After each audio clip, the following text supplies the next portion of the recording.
babban bankin Najeriya ta fito da wani sabuwar doka yadda ta ce duk wasu masu yin POS sai sun yi rijista da CAC. To ku biyo mu a wannan bidiyon yadda zan nuna muku yadda za ka yi rijista da CAC kai da kanka ta Money Point app. Point app ɗinka ne bayan ka login ƙasa za da aka saka register your business with CAC sai ka danna gurin. Bayan ka danna sai ka danna process. Bayan ka danna ga gurin da aka sa add new category gurin process nan sai ka danna. In ya kawo zaka zaɓi category ɗin sana'anka ne, bari zaɓi namu shine IT electronics. In ka danna zai baku wata iri ainihin sana'a da kake gana wannan phone and accessory store. Na riga na danna. Sai wannan kuma date of commencement ɗin nan.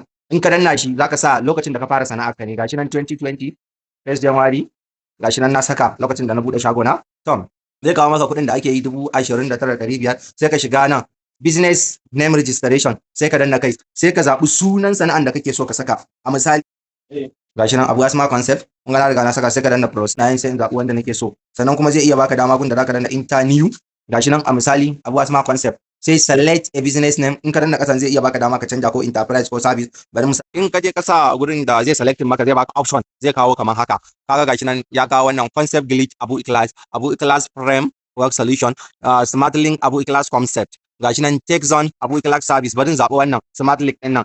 Bayan na selecting gashi nan ya nuna min sai da na continue.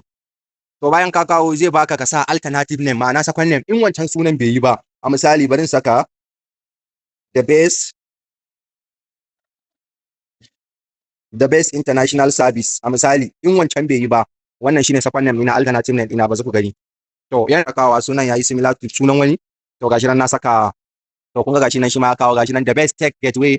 Gashi nan yanzu ba zan zaɓi wani daga cikin wannan. Kun gani gashi na zaɓi wannan as my second name. Kun ga yanzu ya kawo wani gurin nan gashi ga first name ina ga alternative name ina, shikenan sai ka danna continue. Bayan ka danna continue zai kawo sanan gurin. Shi kuma nan sai ka saka address ɗinka kenan na gida, residential address, house number a misali 42/8, street ɗinka da kake a misali barin ce Kolo Street Jos. Bayan ka saka sai city, gashi nan na saka city na Jos. Bayan ka saka sai ka danna continue. To zai kawo maka kamar haka gurin attestation, ga nin number ka, ga signature ka, ga komai da komai zai kawo maka. In ka yarda da bayanan sai ka danna continue. To gashi nan sai sharaɗuɗɗukan su da za su sa maka. In ka riga ka je ka saka sai ka danna continue.